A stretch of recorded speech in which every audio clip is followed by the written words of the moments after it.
Good morning, everyone. Thanks for joining us for WECC's Resource Adequacy Discussion Series.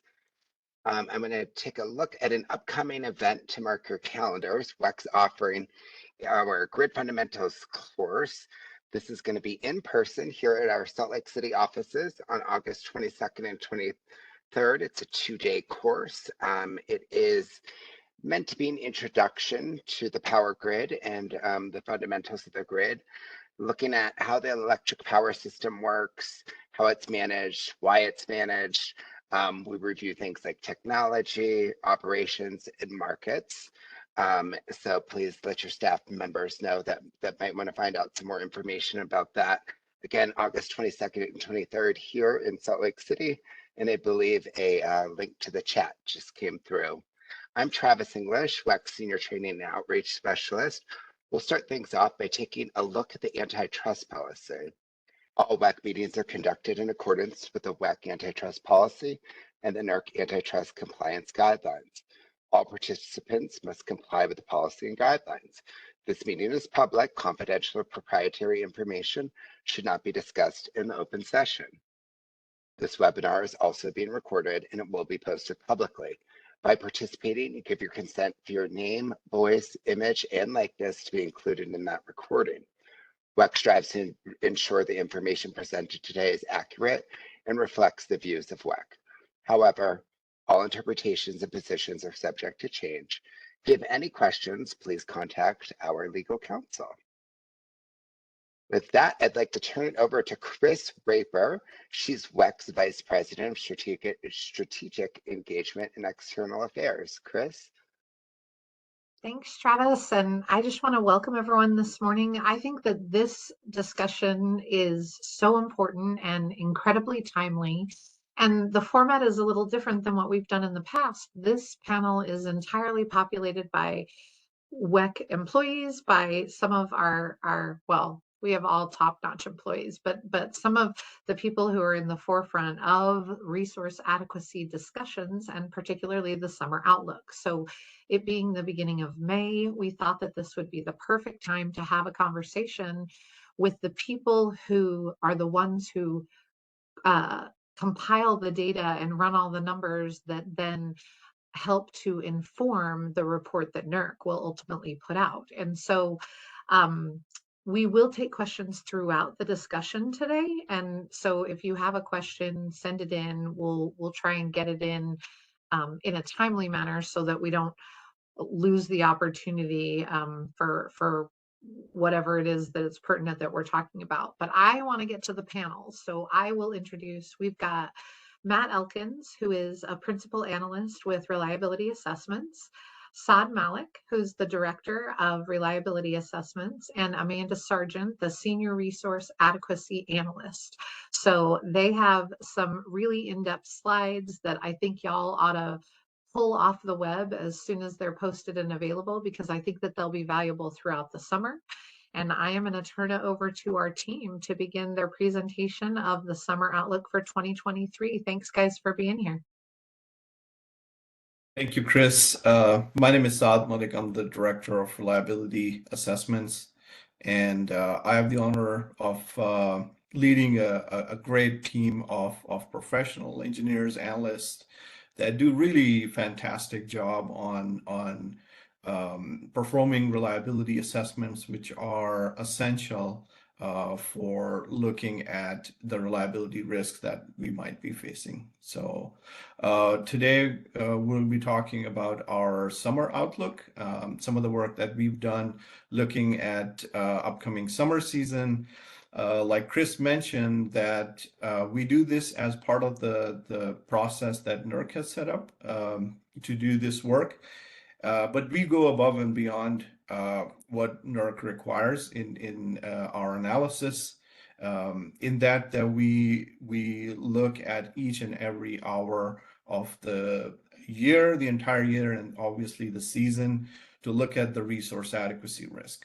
So the team has done a great job putting that together. We'll talk about that and we'll go into more details as we move along the slide. So let's go to the next slide to jump into this. So Like I mentioned that we do this as part of NERC's overall process, and there's two primary components of the work that we do.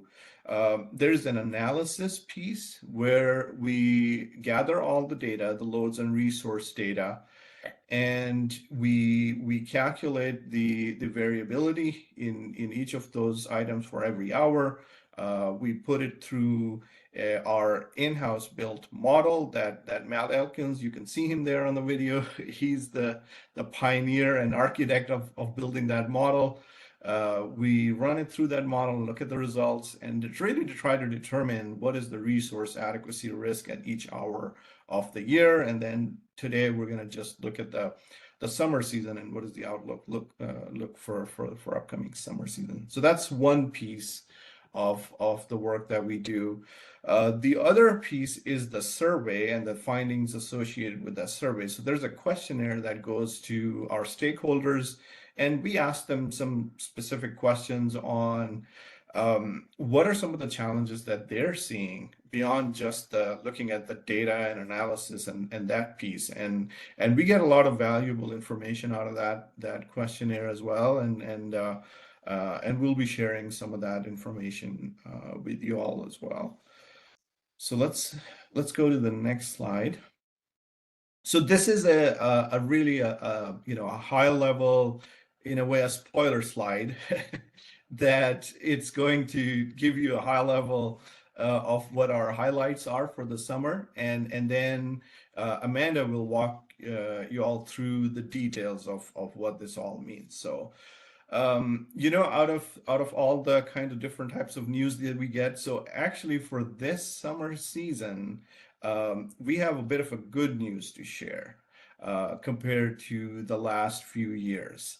And just looking at the analysis piece of it, we're seeing adequate reserve margins in the system for the studied system conditions, and some of those conditions are towards the extreme end as well. So that's a bit of a good news. But that news comes with a little bit of a caution, because our analysis is dependent on the assumptions that we put in that analysis. And those assumptions are dependent on what actually then we think is going to transpire. But then, life is never always predictable. There's things that happen. So there's a little bit of a word of caution there as well. And that is, we do see a bit of increased risk in the California, Mexico region and Northwest at certain hours of the year, especially towards the later part in the evening. And this is just, something that is not new, as the resource mix has been shifting toward more variable resources. We've seen that. And then along with it, the regions, both of these regions, for them, imports are going to be important, which means that transmission availability is going to be very important in ensuring adequate amount of energy being supplied to the demand. There's a couple more risks that we identified in our survey findings. There is an increased amount of risk with supply chain. Several projects are facing that right now, and we've seen that in the past, and that risk continues to show up in our survey findings. There's also some fuel constraints that some of the stakeholders have identified. There's drought in some areas, wildfire as the summer season begins, and then the heat waves. We've seen expansion of the heat waves as well. So that would be, some of the areas to watch for as we go into the summer. So although there is some good news there, but there's a cautionary tale to it that there's still some risks that are out there that could change the outlook for the summer season, or how the summer season plays out. So with that high level, I'm going to hand it over to Amanda to go walk us through the details of of all of this summary.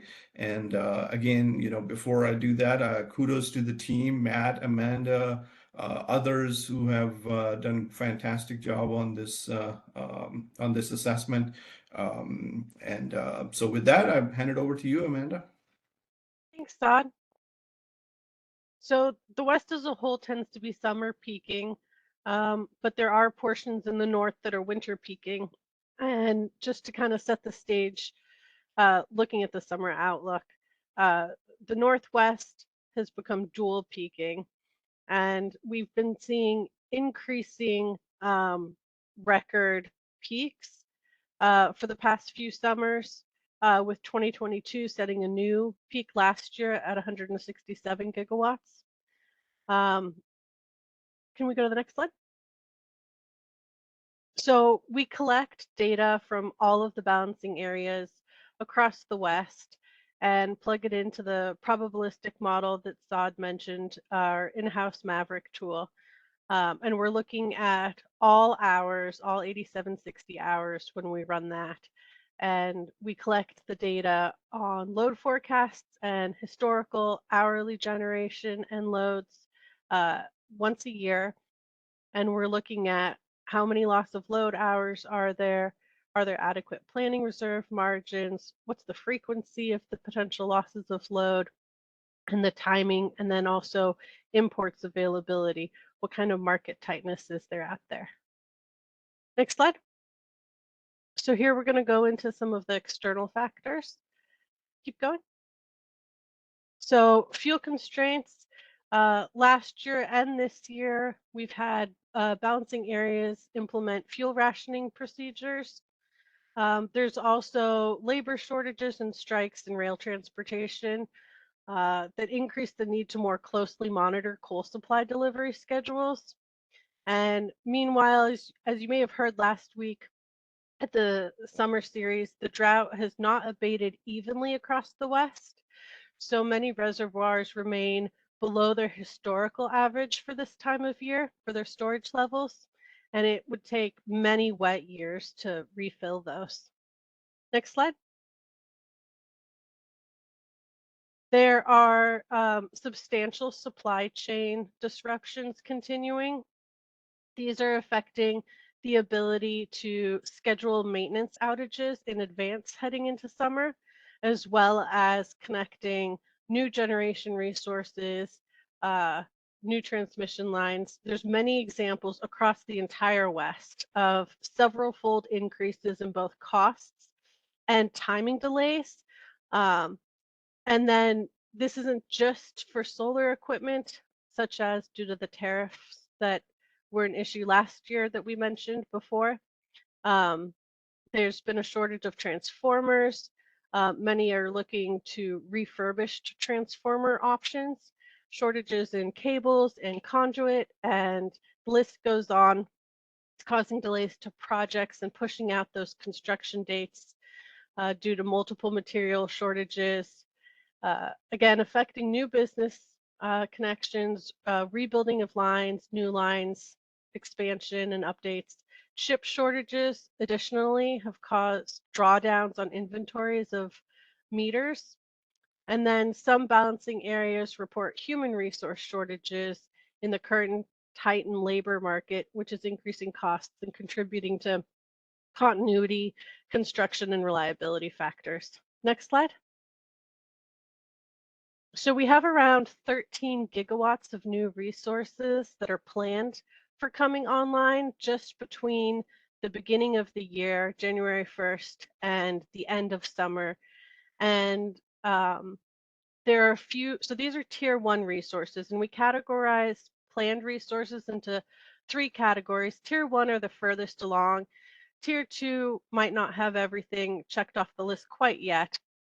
And then tier 3 are more generic or proxy resources.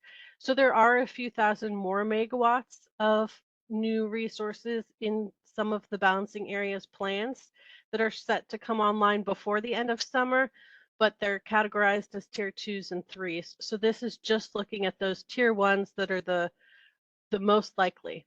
And so there's about 13 gigawatts of these. And then can we go to the next slide? So this is a look at between now and the end of summer by region and by resource type. So you can see that Canada is adding mainly wind and solar, while the Northwest and California, Mexico regions are bringing online more solar batteries and some biogas or natural gas. The battery energy storage systems have new capacity by July of this year of like 3.5 gigawatts and another 2 gigawatts more planned by the end of September. So Amanda, can Yeah. you explain to what extent the supply chain issues that you were just talking about are going to impact any of these additions that are anticipated for this summer? So we only collect the data once a year, so we won't know till next year what the impact of the supply chain shortages are going to be, but we are trying to capture the amount of capacity, of new capacity that could potentially be at risk. And we'll take a look at what some of the differences from past plans are in the next slides. Thank you. Yeah, great question. Let's go ahead and take a look at the next slide. So on the left, this is the incremental each year annual new renewables that have been added, and then what's planned for 2023 in that right-hand column. And then on the right is the cumulative capacity of renewables historically, looking from 2012 through 2022, and then forecasted in the current plans for 2023 through 2033.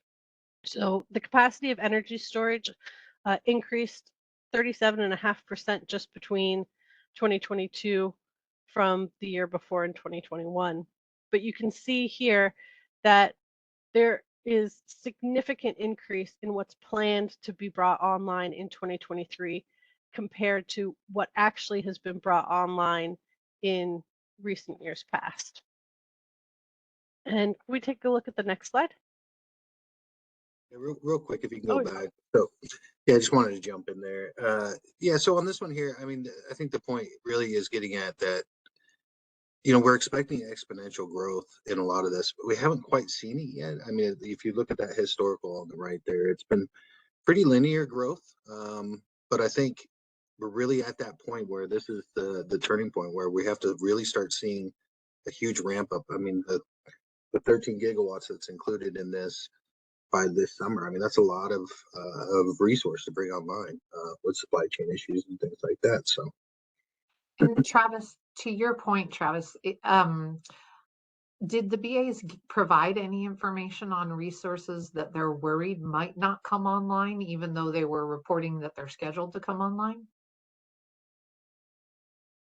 no, we asked them. I mean, Amanda, I mean, in our question survey and stuff like that, we ask them if there's what their concerns are. But that's really the tier 1, tier 2, right? Where they say, okay, the tier 2 is like we're concerned about these ones coming online. The tier 1 is we're pretty confident at this point that these are going to come online. But like Amanda said, we'll go into how. But those don't always, that's as of January this year. That's the question. But what happens in these 6 months and those kind of things? So I think that's the concern, right? And those are the kind of things we're always trying to gauge it, if we're resource adequate or not. So. And hey, Matt, I appreciate you responding, even though I called you Travis. My apologies.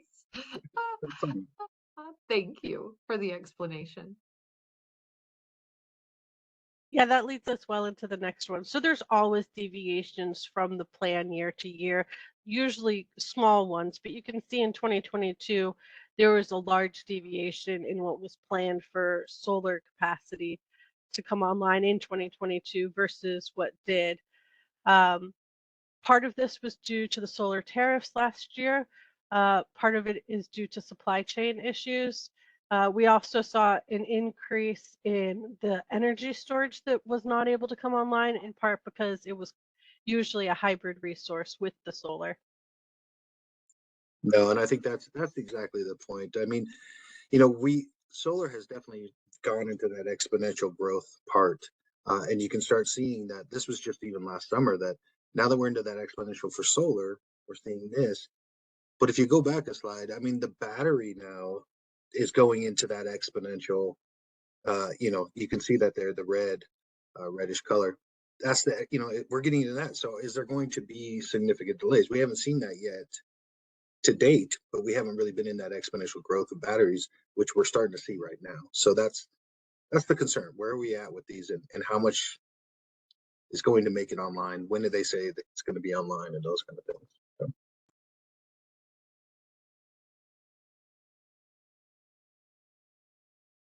Next slide. So in addition to that, we always take a look at retirements. These are the resources that are expected to retire this year. There's nothing planned for January through March, nor in May, June, October, November. In total, it represents about 3,800 megawatts that are expected to come offline. Typically, the BAs do put these in as a December resource that will be retired so that they have the whole year to plan for that, but nothing impacting summer. I will also note this does not include Jim Bridger units 1 and 2, which is 1,100 megawatts being retired in December, but they're being converted to gas. Next slide.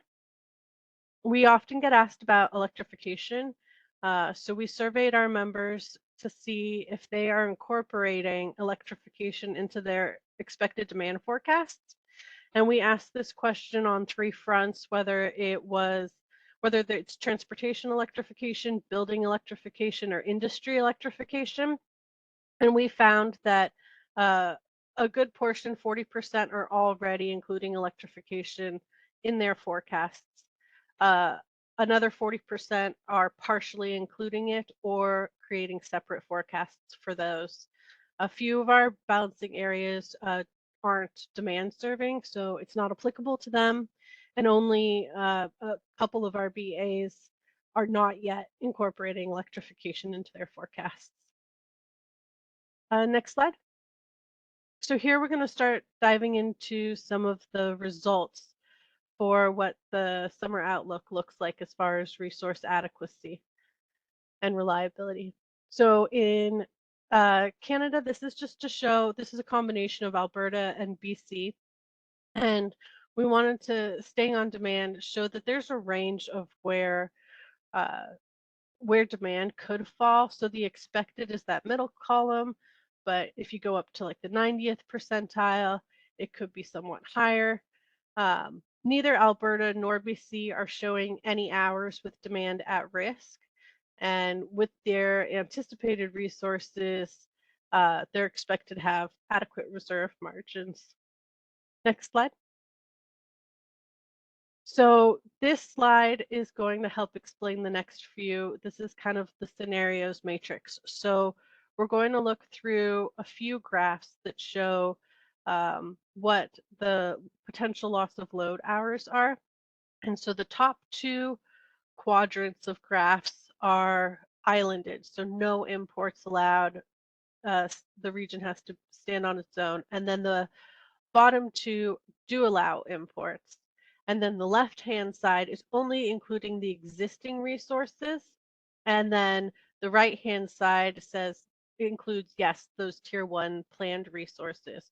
So this is a combination of like worst case to best case scenarios, where the top left is nothing new comes online and everything's delayed. And for some reason, the region gets islanded and they can't import, or the markets are too tight. And then the bottom right is the best case scenario, where you have imports available and allowed, and all of those new tier 1 resources have come online on time. The reality will likely be something in between, with some market tightness for imports and some delays, but to what extent, we just don't know yet. So let's walk through the first one in the next slide. So so this is a look at the California-Mexico loss of load hours. So the top left is, again, the worst case scenario. It's before allowing imports and none of the new resources coming online. And you can see the magnitude in the megawatt hours on the y-axis, and then the timing throughout the summer. The California-Mexico region tends to peak later in the summer, around the end of August, and we'll compare that. And then even in the best case scenario there on the bottom right, where there are imports and there are all of the tier 1 resources coming online, we do still see a little bit of risk. We've circled it in red because we wanted to keep the y-axis the same, but there is an hour in there where there's a small amount of risk. Can we go to the next slide? Yeah, real quick. So, Oh. sorry, I think the key thing here is just understanding the play of the matrix, like Amanda's talking about, right? So you can see just what imports will do is, solves a lot of that early in the summer kind of stuff. You see those hours kind of going away in the May, June, July. New resources can definitely impact May, June, July as well, but they also impact the peak hours, obviously. But not and it reduces that. But it's the combination of all of them that really has to get us there, and the fact that we don't know how much will be delayed, right? I mean, supply chain issues, things like that, the exponential growth, everyone competing for the same resources, those kind of things. Will we get to this green, right? And this is where, when we're presenting the results and we say, everyone is resource adequate, we have good margins, just because we're looking at the green. I mean, that's if everything were to occur as expected and those kind of things. So hopefully it happens, and that's where we need to focus our attention. So sorry, Amanda, go ahead. No, thank you. I'll point out as we move to the next slide that the Northwest here peaks earlier in the summer, but still, even with the new, even with imports in that bottom left, we're seeing risk in a couple of hours, and that coincides, if you go back up, with when the California-Mexico region is peaking. If we could go back a slide. You can see it's right around that same time, and then go forwards again to the Northwest slide. And so that's where that risk remains, because there's still some tightness there. So even though we're allowing for transfers, we're not sure if those imports would be available then.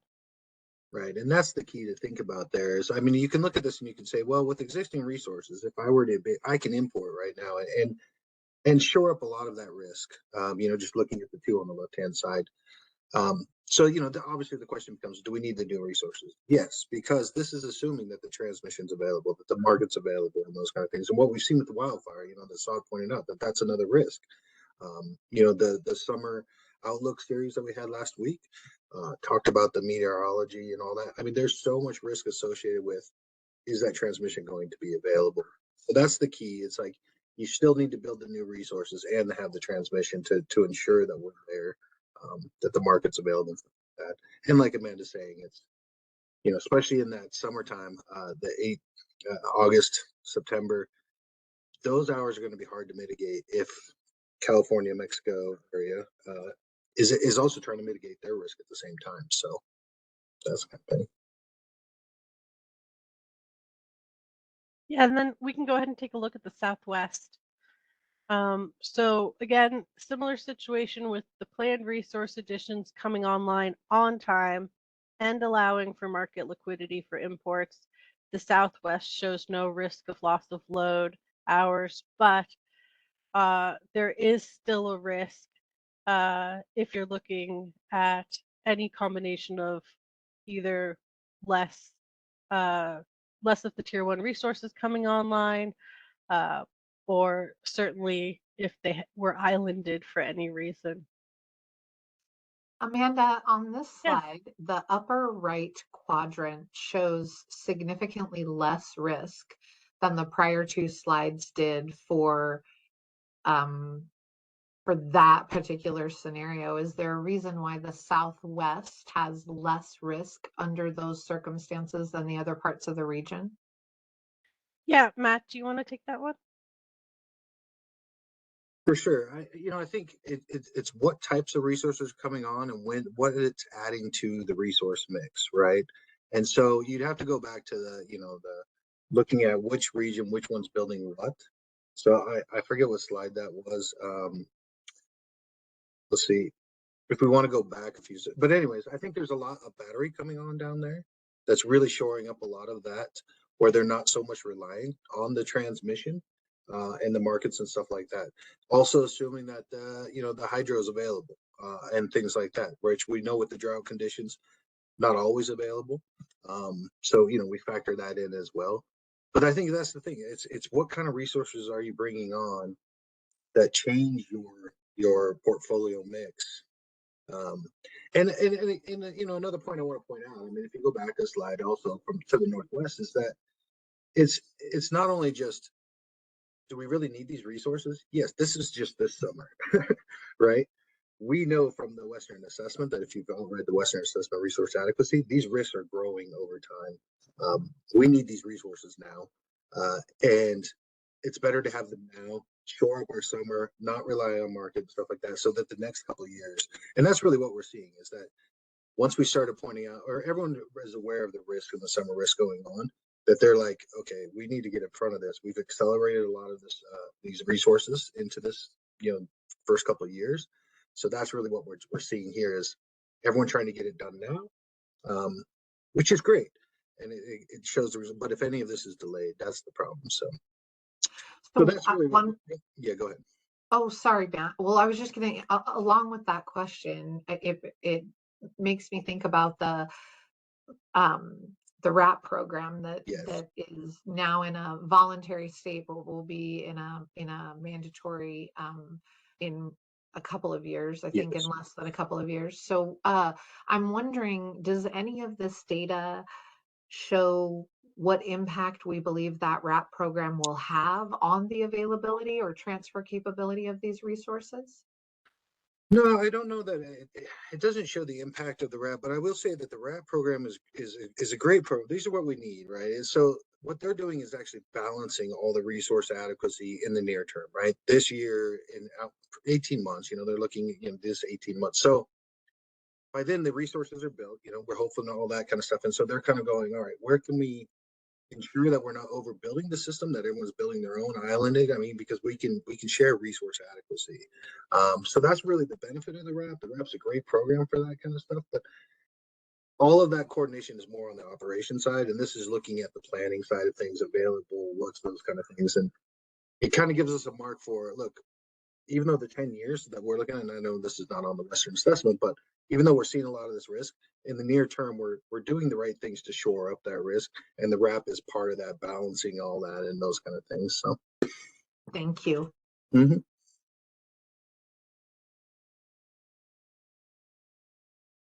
Next slide. Slide 28. So echoing what Saad said at the beginning in the introduction, all areas are resource adequate on the peak hour. However, we are seeing demand at risk outside of the peak hours. That is mediated by if the resources that are planned come online on time, and if there is market availability for imports when it's needed.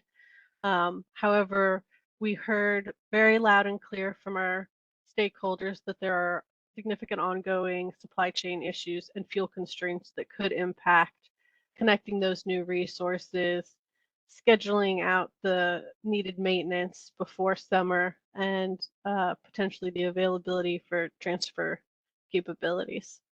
So Matt and I are here to help answer any additional questions anyone might have.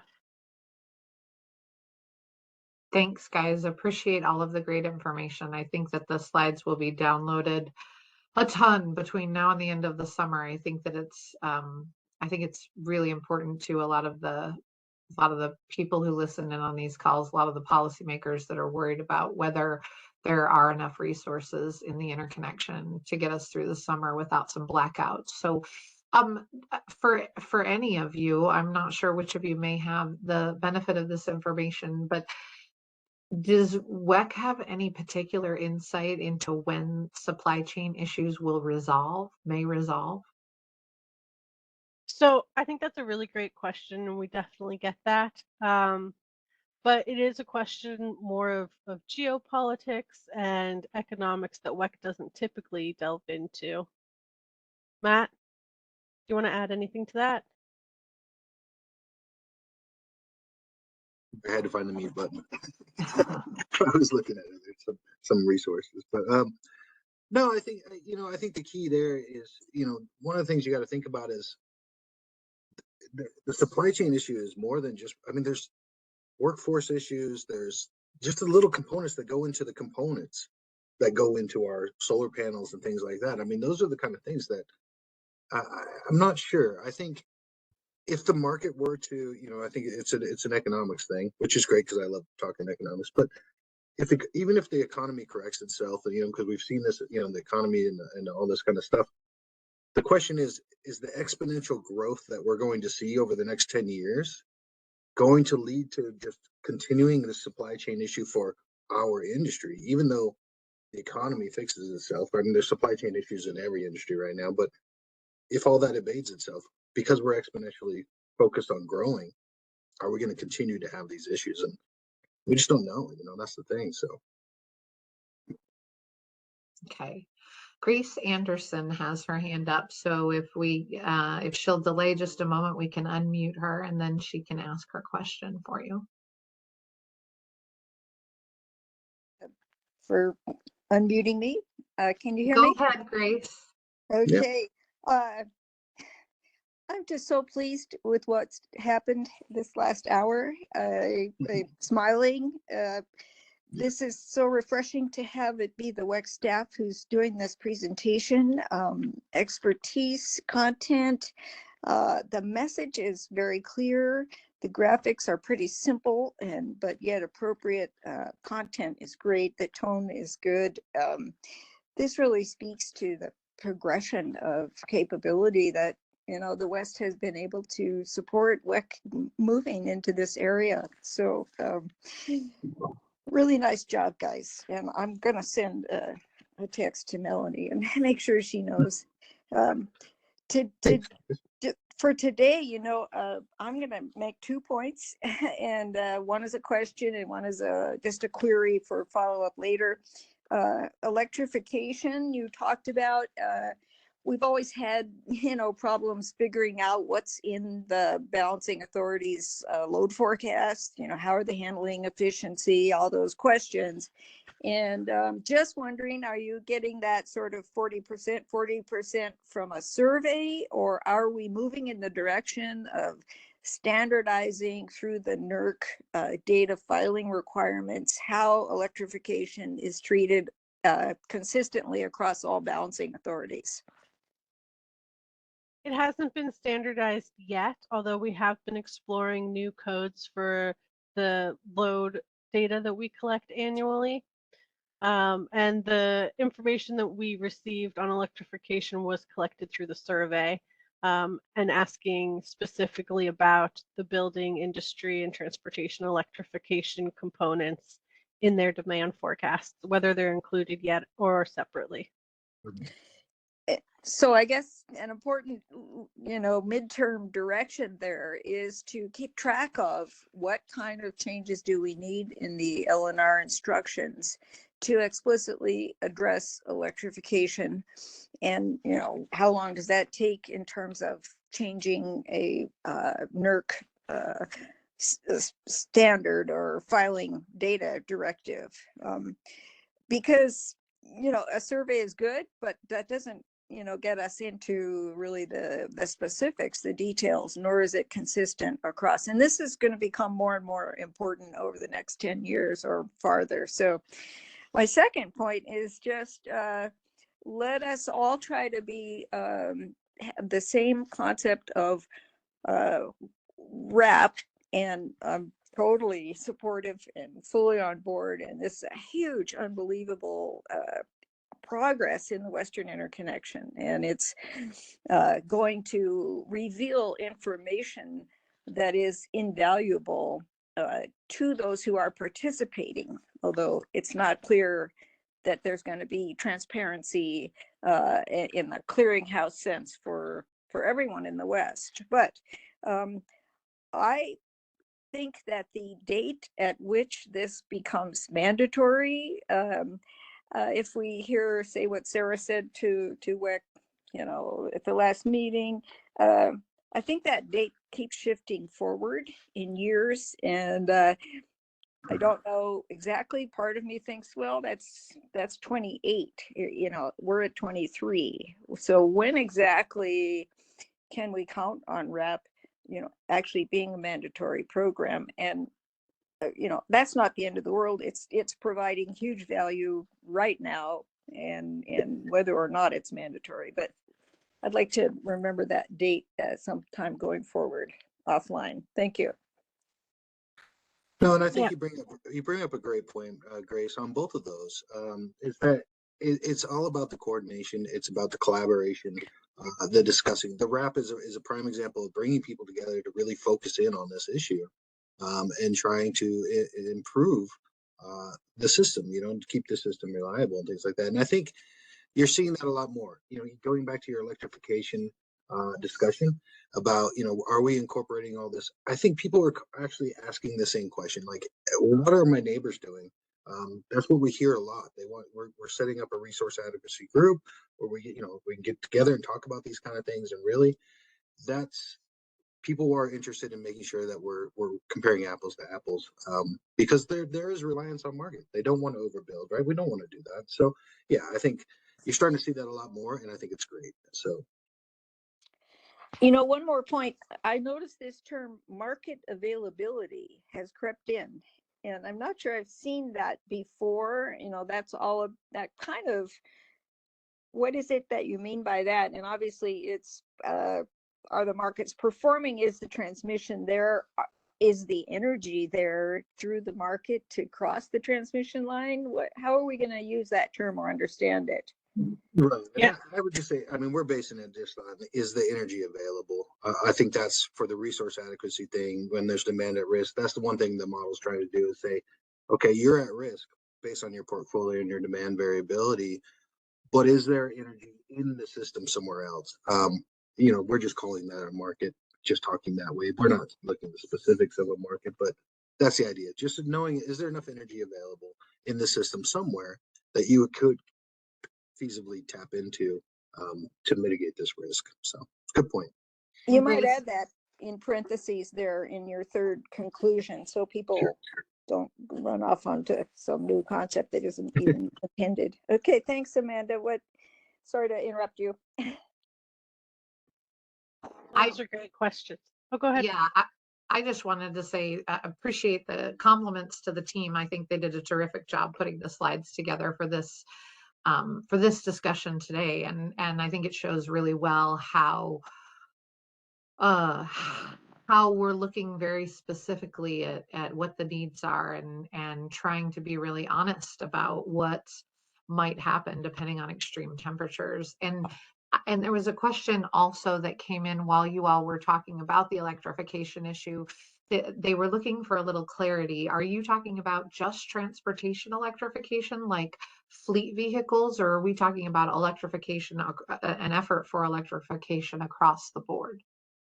So we asked specifically about transportation electrification, separate from building electrification, separate from like industries electrification, to see if they had all three components that were already being incorporated into their expected load forecast, or if they had separate forecasts or a portion of one of those components.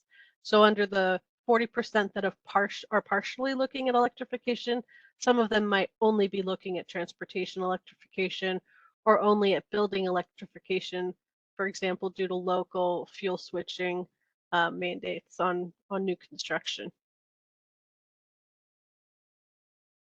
Yeah, if I may add a little bit on the electrification piece, is that's a big topic of discussion for us, not just for the summer season, but also, over the next 5 years, 10 years, 20-year horizon. What kind of electrification assumptions are reasonable, or what set of, I should say, electrification assumptions are reasonable, because it really depends on a number of different factors that drive electrification, including policy, customer behavior, technology. All of these drivers will eventually determine how much electrification we see.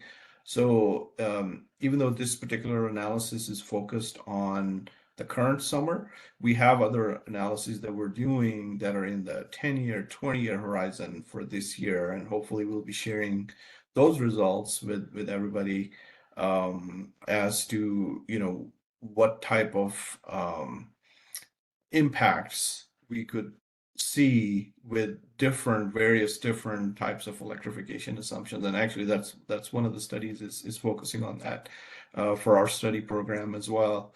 So Grace, I mean that's a great point. So we're discussing that internally a lot. And, I'm having conversations with the team here, as to how do we quantify those assumptions? How do we know that what type of electrification assumptions have gone into the forecast, and then to what extent that's part of the forecast that we've received, and so that we can have visibility into that into the data, that what went into the assumptions to create the data. I mean, I think that's really important for us to understand. So great point. And again, thank you for the kudos for the team. I agree with you. They did a fantastic job there. So another question that has come up is we've had several years now of extreme temperatures in summer that were not necessarily anticipated, right? We're looking at what was an extreme natural event is no longer extreme because it happens more often. Were those last several extreme summers taken into account in the assessments of what we should anticipate this summer and going forward, or have those not yet been calculated into the data? Oh, that's a good question. Yeah, the data is updated annually, so it does include the historical hourly demand and generation by variable resource types, which are used to update our shapes each year. And so from those, we derive the probabilistics using, like, we look at the 3rd to the 97th percentile. So both those heat events that are affecting both record peak demands, and we're seeing increasing impacts on energy availability from variable resource types. So from wind and solar, when you have an extreme heat dome event, it's affecting the output from the wind and solar as well. So those are reflected from through the end of 2022 in these outlooks. Yeah, and I'll add to that I think, this is the conversation I have with when I go to a lot of the conferences and stuff like that is focused on resource adequacy, is that, you hear about 1 day in 10 metrics and things like that. I mean, the distributions go out so far, right? I mean, it's based on how much historical data you're using and stuff like that. I mean, even if you're using 100 years of historical data, which nobody has, I don't think, but the best you can do is kind of predict a 1 in 100 event, and we're seeing events that are greater than that. But they're having huge impacts. And so the question then becomes, how far do we really go to ensure that the system is reliable? Do we want to ensure for a 1 in 1,000, which is now becoming more like a 1 in 100? And if so, how do we incorporate that into our modeling and those kind of things without getting too technical? I know this is a summer outlook, but those are the kind of concerns that I have around these things. It's these events, they're a lot more extreme than our distributions go to. The great thing is, well, not the great thing, but when it does occur, yes, we do, as Amanda was saying, we capture that, we bring it into our model. It updates our data, it stretches out those tails, which is great because it really shows. That's really what you're seeing here is the tail impacts causing the demand at risk and things like that. So, but yeah, I think there's going to be events that we can't predict, just because they're so rare, but they're going to happen. So.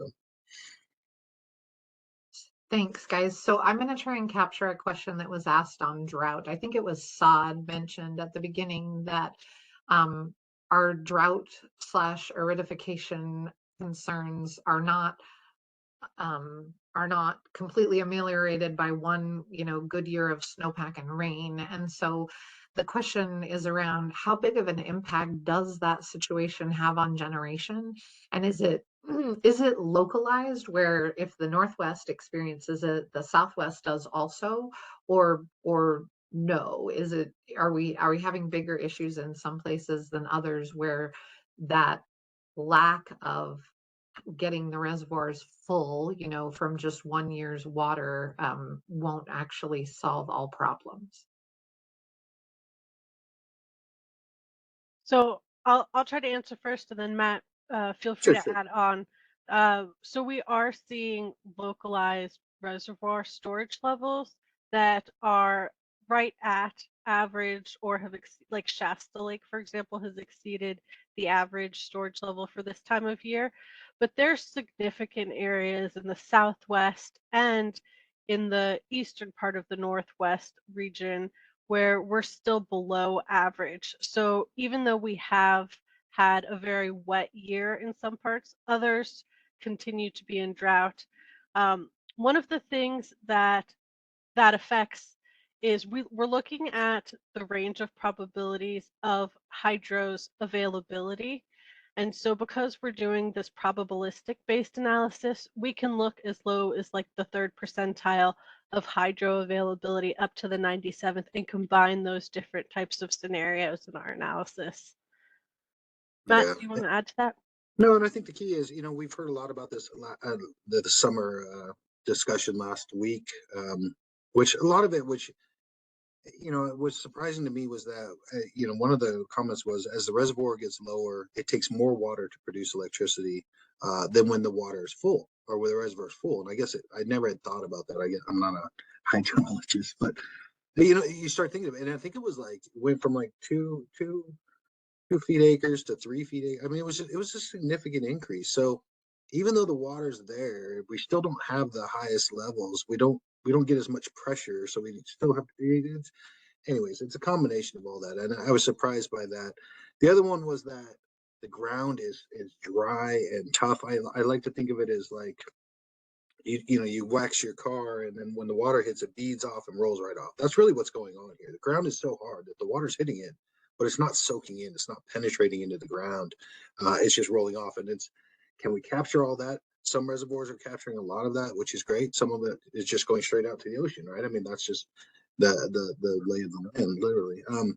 So I think it's, what we're saying is once you've had enough years like this, then the ground really loosens up, and you can soak in a lot more of that water. And it's that groundwater penetration that then allows the water to flow to where it needs to go in the reservoirs and things like that. So Yeah, and that's my trying to be a hydrologist, but I don't know enough about it. But it was pretty interesting to see in that summer session. So yeah, I'll add to that. There's been a lot of interest in Lake Powell and Lake Mead, and they still are significantly below average, and looking at what they can do to help try to maintain and sustain their ability to produce adequate hydro generation. and that's really what we get to. I mean, even though these are like localized reservoirs, really the interconnection relies on each other, especially in those resources. I mean, the Hoover Dam is a big resource. There's a lot of transmission that can get it into California. It can even go up and around into the Northwest. So it's not just impacting the Southwest. If that doesn't show up, it's the ability to help others. It gets back to what Grace was asking about the market. It's the energy being available in the system. So we'll see. I want to see how this summer goes. I think with the runoff and all those things occurring, where that water ends up, are we able to capture all those kind of things? Can we still generate? What is our generation like? And then just like the heat waves we've experienced, the extreme conditions, those impact our demand, and we capture that in historical data and bring it into the model. These hydro conditions, how they're generating under these hydro conditions, get captured in the historical data and brought into the model. So when we capture this year, we'll have that wet year impact, but it'll be added to the distributions, and hopefully it'll mediate some of that. So Okay, so we just have a couple of minutes left, and on a, we're on a conclusion slide here showing what the conclusions of what we think, might occur for summer are. Do you guys have any advice then, like for policymakers, for commissioners, for people who are looking at these numbers and wondering if, what can be done? Is there anything, do we just brace for the worst case scenario, or what advice would you give policymakers and commissioners based on the information that you've provided on how to prepare for the summer at this point? Yeah, I'll jump in there, man, if you'd like. I think one of the key things is really getting back to that slide where we're talking about where the plans say we're going to have 13 gigawatts of resources online, but there's so many issues out there and the exponential growth and those kind of things that not all of that is going to come online. So it kind of gets back to when we used to look at capacity to determine, and now we're looking at energy. Energy is variable in there. I think we also need to look at the portfolios that way. That yes, this is the planned portfolio, but there's going to be somewhere beneath that is probably going to happen. And so we don't want to say, yes, if everything comes online, we're resource adequate and call it good there, because that's a perfect situation. And I don't think, so I think we need to start thinking more about, okay, I've planned to that, but are we resource adequate if only 75%, if only 80% come online? Those are the kind of things we need to start thinking about. And it's, like I said, it kind of reflects to that capacity versus energy look, where capacity is 100% you could, but it's never going to be there. So. Yeah. And I know that, commissioners, there's sort of a phrase or a term of art that is they're not going to gold plate a system, right? They're not going to ask they're not going to ask customers to pay to build out a gold plated system for that worst case scenario. But is there a message in here that the more transfer capability we have, and I guess I'm getting to transmission, even though we're on RA, and I think that some ways they're inextricably linked, but is there value then in some of those slides that had the 4 different scenarios on them? Do we presume that if we have better transfer capability that we can ameliorate some of those risks? Yeah, Yes. maybe I can take that one, Matt, if we will. Definitely, so the advice, Chris, that we would give to everybody is, like Matt was saying, looking at energy at every hour of the day of the year. That's number one. Number two, looking at the entire portfolio and see whether that portfolio works for every hour of the year or not.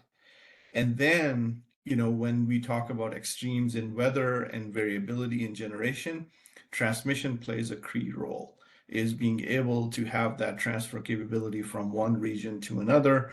That just is that, if in a way, an insurance policy, or in some cases it's a demand because there isn't enough resources within a region to be able to meet all the demand. So they have to have transmission.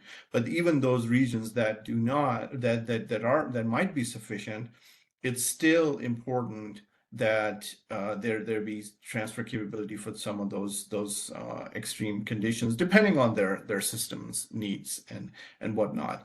And working in the Western Interconnection, in operations, especially my experience in the West, the regions are very, very heavily interconnected with each other.